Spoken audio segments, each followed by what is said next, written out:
Well, I'm Jagendrana, and the topic for the discussion today is total tax exemption for ULIPs. Total tax exemption for ULIPs. The budget 2025 has given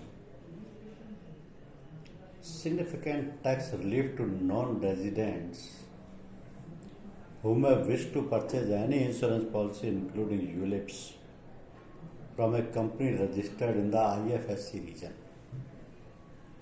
Now all insurance policies purchased from an IFSC registered office of the insurer will get section 1010D tax exemption irrespective of the fact its premium payable is more than rupees 2.5 lakh for ULIPs and rupees 5 lakh for others. So this amendment is applicable from April 1st, 2025. Although it may look like a total tax exemption, but there is a catch, which is that the finance minister has inserted a limitation clause without which this tax exemption for insurance policies bought from the IFSC region won't be given. So IFSC, which stands for International Financial Services Center, is presently situated in Gandhinagar, Gujarat. So companies which set up their registered office in this region get tax and other benefits.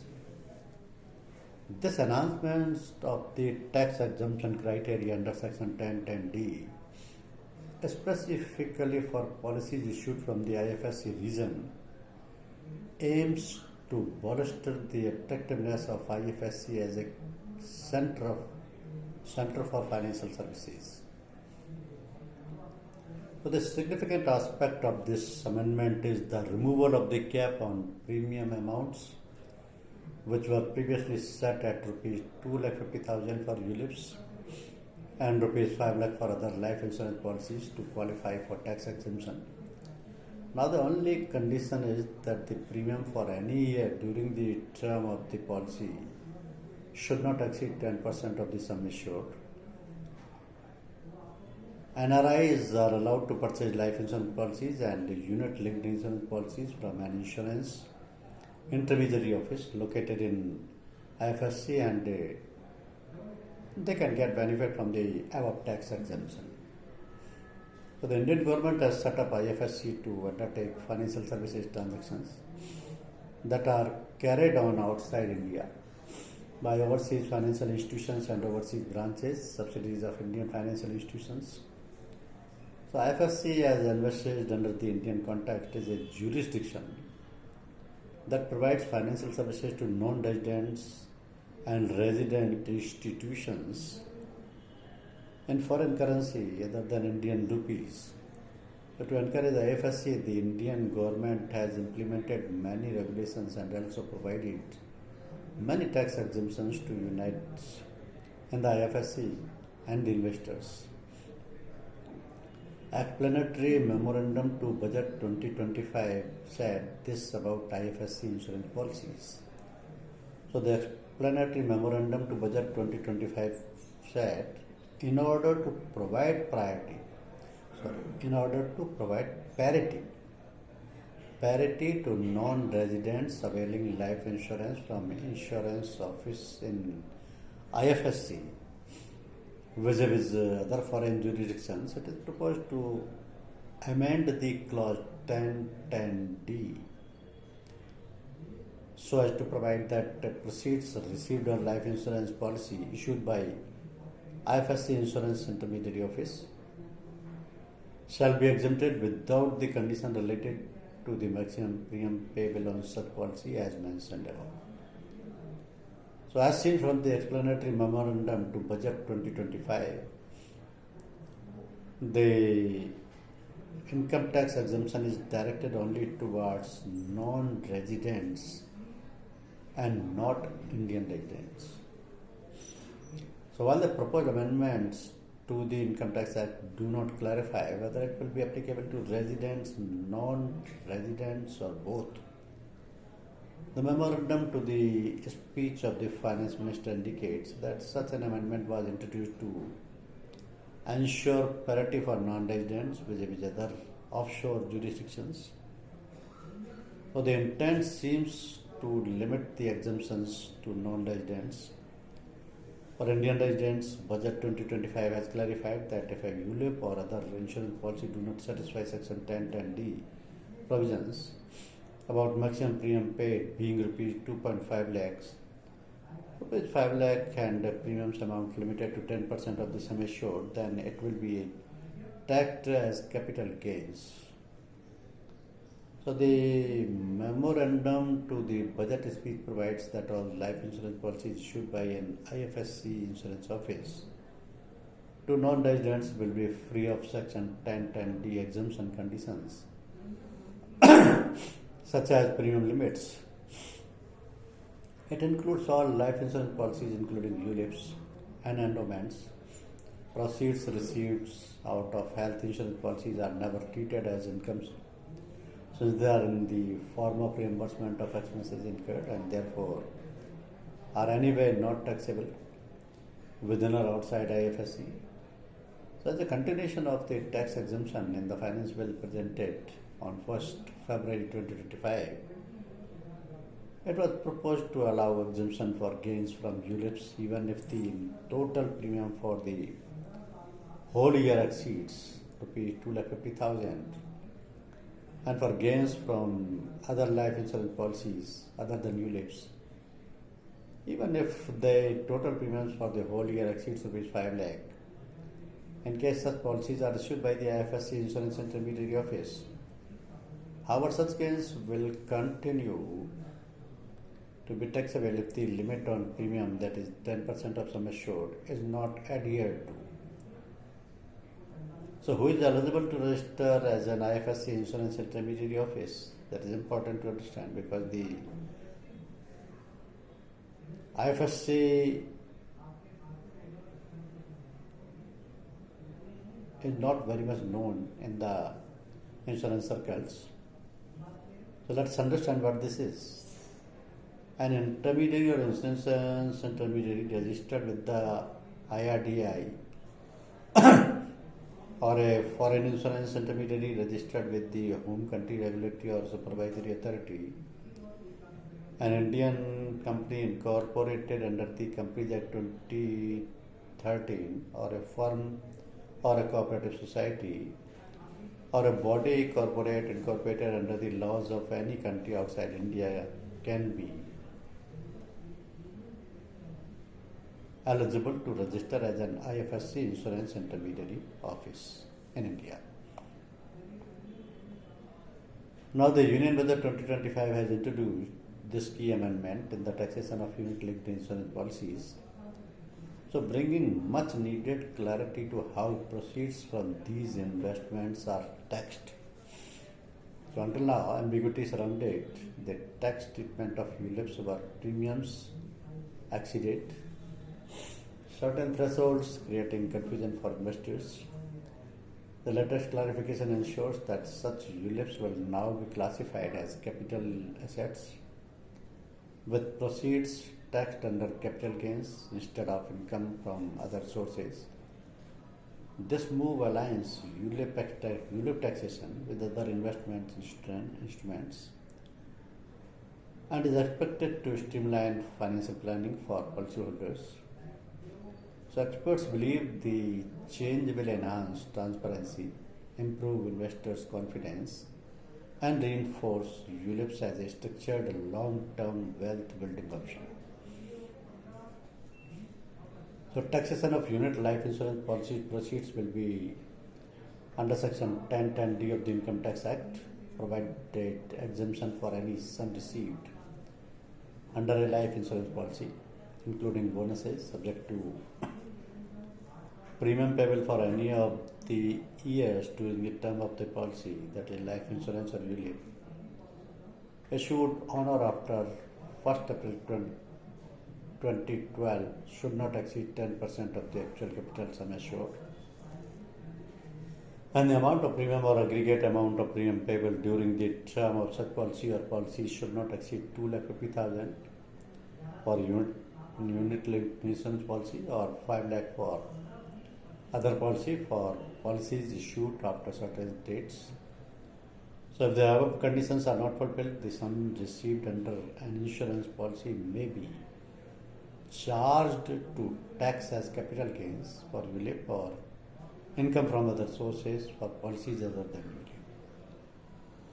ULIP.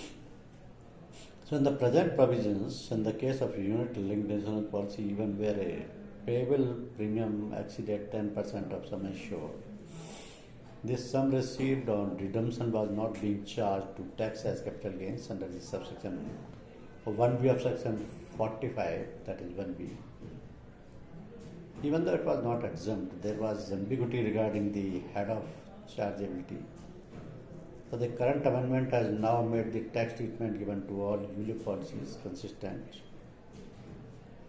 Thus, if exemption under section 1010D does not apply, the sum received under both ULIP and other insurance policies shall be chargeable to tax under the head capital gains or income from other sources respectively. So this move is expected to streamline the tax treatment of ULIPs and other insurance policies and help taxpayers better understood how to plan their finances and tax obligations around life insurance investments.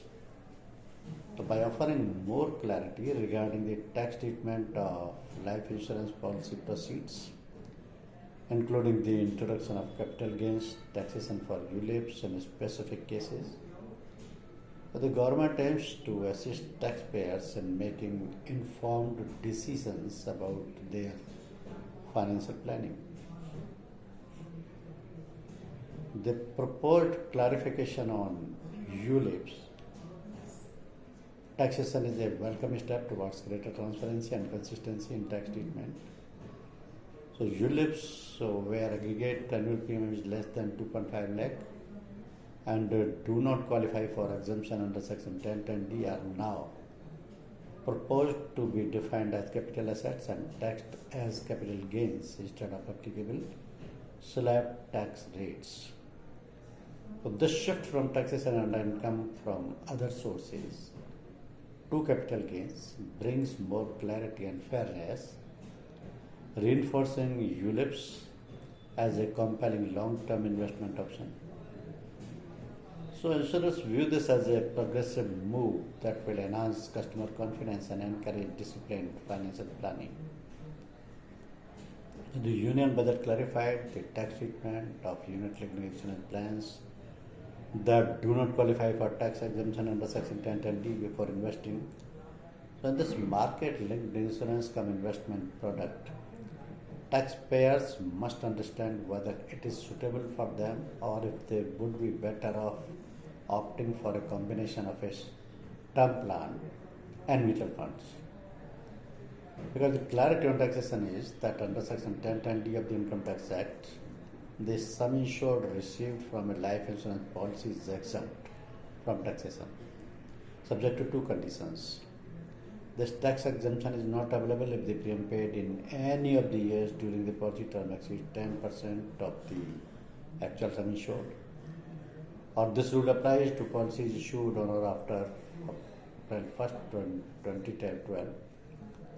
Furthermore, in the case of ULIPs, the tax exemptions under section 1010D is not available if the premium payable during the term of the policy exceeds Rs 2.5 lakh. So before the budget, confusion prevailed regarding how a ULIP that does not meet section 1010D conditions should be taxed. While it was clear that such policies were not exempt from taxation, there was ambiguity regarding the head under which tax should be charged. So the confusion, according to the insurers, lay and whether the sum received should be taxed as capital gains or as income from other sources.